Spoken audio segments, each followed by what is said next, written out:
le passage maudit. Personne n'osait marcher dessus. Mais lorsqu'un homme obstiné s'y mit à courir, il fut pris de choc et s'effondra devant un énorme camion. En clair, il ne se releva pas. La police boucla rapidement les lieux et envoya un agent débutant pour tester le passage. Mais il s'écroula dès qu'il posa le pied dessus, effrayant ses collègues qui le traînèrent en arrière prestement. Il s'avéra que toute cette petite ville était sous l'emprise d'une étrange malédiction qui avait commencé la veille, lorsque tout le monde entendit un bruit mystérieux et perdit connaissance soudainement. Les habitants, les animaux de compagnie, même les écureuils. Quelques minutes plus tard, ils se réveillèrent tous comme si de rien n'était. Puis, une unité spéciale en combinaison de décontamination arriva pour désinfecter les lieux et les examiner. Au début, cela ressemblait à une plaisanterie macabre, jusqu'au lendemain, quand toutes les femmes du village apparurent enceintes, y compris celles qui n'avaient pas fréquenté qui que ce soit depuis des décennies. Quelques jours plus tard, elles accouchèrent toutes le même jour, et les bébés grandissaient à une vitesse terrifiante. Mais ce qui suivit fut encore plus effrayant. L'un des enfants regarda sa mère. Soudain, elle enfonça ses mains dans une marmite bouillante sans s'en rendre compte. Étrangement, son corps ne fut pas blessé, et les voisins se précipitèrent pour la retirer avant que le repas ne brûle.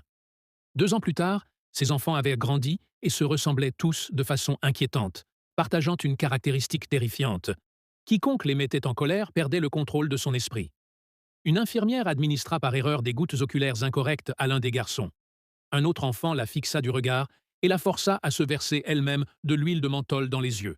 Quant à l'institutrice Suzanne, elle tenta de les guider pour qu'ils deviennent des enfants sages, mais ils l'ignorèrent.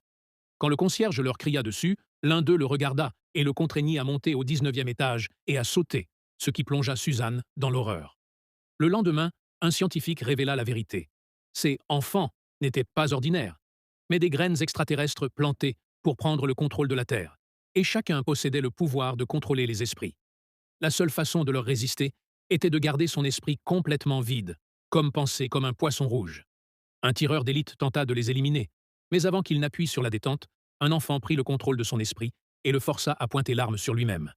Les villageois s'unirent pour les combattre, mais un seul regard des enfants déclenchait des flammes dans leur corps, et même l'armée fut impuissante.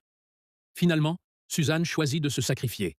Elle attacha 50 kg d'explosifs à son corps et marcha vers le camp des enfants.